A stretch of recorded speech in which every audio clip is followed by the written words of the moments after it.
might find favor in your sight. Amen. Amen. Please be seated.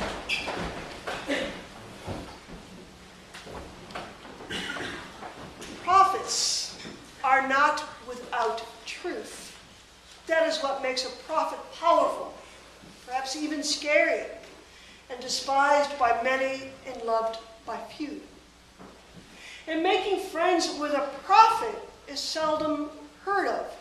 It's like befriending a polar bear or a lion, both of which are softly unpredictable. In the movie documentary Lives with Lions, George Adamson is a famous lion rehabilitator. He goes into the back country to visit lion prides that he helped to rebuild and release. Perhaps you know him better by the movie Born Free. That was all about Elsa the lion in Africa. They were busy mostly in the 1960s and 70s.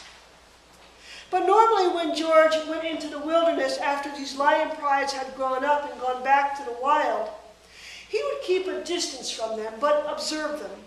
And occasionally one of the beasts would come close for an encounter. They were very friendly with him still. They would even jump up and put their paws on him and give him a great big hug. On one of the occasions, a lion misread George's intention, and it turned and attacked. He is able to shoot a sidearm into the ground, and the lion backs off with a loud report of the gun. The lion, after this incident, is still wild and a friend. And George ends up recovering now as an old man, but nonetheless from his minor lion injuries that were imposed upon him. I imagine that a lion is a strange friend to have, but so is a human a strange encounter for a lion to befriend. Obviously, those two together, it is hard to tell for the human or for the beast which one or the other is more unpredictable. It's that unpredictability that keeps us some distance from lions and prophets, as we are talking about to begin with. What makes prophets unpredictable is that they have a driven instinct to tell the truth. And truth is not always something we want to expose. Normally, we like exposing someone else's truth, not our own. And it's so easy for us to see someone else's truth. We surely know the shortcomings of our neighbors, do we not? Doesn't matter if how they keep their house, or keep their yard, or keep their faith, or keep their dog, or keep their business, or keep their kids, or spend their money. But we normally, thankfully, don't tell them. And we don't normally hear their report about any of us, which we would assume is not all that bad anyways. And we like exposing the truth of institutions, the government, businesses, the church. And just say the word church, and we all know the shortfalls of the Presbyterians and the Catholics and the Baptists and the Jews and the Muslims and the agnostics and the atheists, where they have all gone wrong with how they practice their faith, or the theology to express their faith or non-faith, or even how salvation occurs. Us Episcopalians, we can at least explain where an error might be perceived, but we easily can brush off the unconceivable as easily as we can brush off the ashes from our forehead on Ash Wednesday. Wasn't it Jesus, after all, who asked that question, what is truth?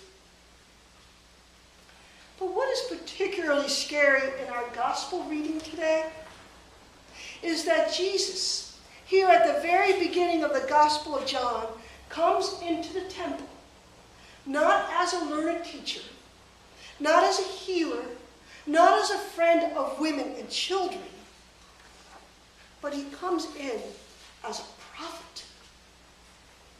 That's that lion thing.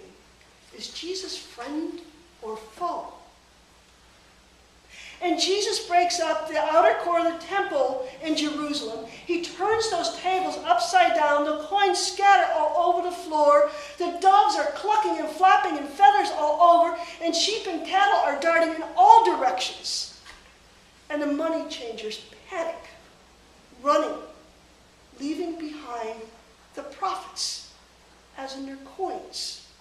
Because a prophet, for that matter, a lion, has come into their court and brandished a whip and the truth. One might wonder if it is the whip or the truth that makes the money changers run. But the truth is, we all have a temple. It's inside of us. And most of us are pretty content to leave the temple just as it is. Letting God into space is like letting a lion in, unpredictable. What happens if this day we ask God to come in our lives and we want him to be the healer and the teacher and the friend of women and children, but instead God comes in as a prophet to tell us the truth? What is it like to walk with a lion? If I walked with such a lion, if I walked with Jesus this day, I would have to admit a few things. I'd have to admit I'm a procrastinator. It solves my lack of confidence in myself, and time becomes more responsible about things than I can be for myself.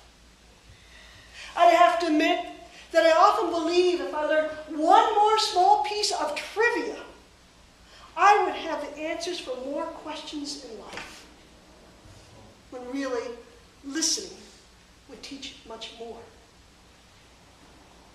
I would have to admit that if I could squeeze one more hour of work into the day, that I could finish at least 10 projects, 5 phone calls, 6 emails, and feed the feral pet in my backyard, and I could stay ahead of the game for the rest of my life, when actually God made Sabbath time so we would not have to try to handle it all ourselves and instead depend and trust upon God. And I am sure that you all could add to the list, but please don't. Or maybe you'd like to start one of your own. Prophets come to tell the truth. And they really are not what we would call unpredictable. It's very predictable. That's what they've come to do. But we project upon them and we cast them out in some kind of variable light because we like to avoid them, lest our tables get turned like Jesus turned the tables in the temple. But the reason we walk with prophets is because they already know what it is that we need. And prophets, they carry bigger truths than our largest misnomers and our largest lies. They carry truths that when we can walk with one such as Jesus, then we'll allow God to come into our lives, that we can pray for grace and for wisdom, and it replaces that need that we have for self-esteem. And instead, we have God's love and God's forgiveness. That our selfishness is replaced with self-giving. That we become accountable for ourselves and not having to blame others. And that our fears become overwhelmed by God-given courage. And that in all these things, we can remain humble and have a contrite heart. Prophets do tell the truth, as Jesus did in the temple in Jerusalem, chasing out those money changers. And in his 3rd week of the 40 days of Lent. Thanks be to God. Amen. Amen.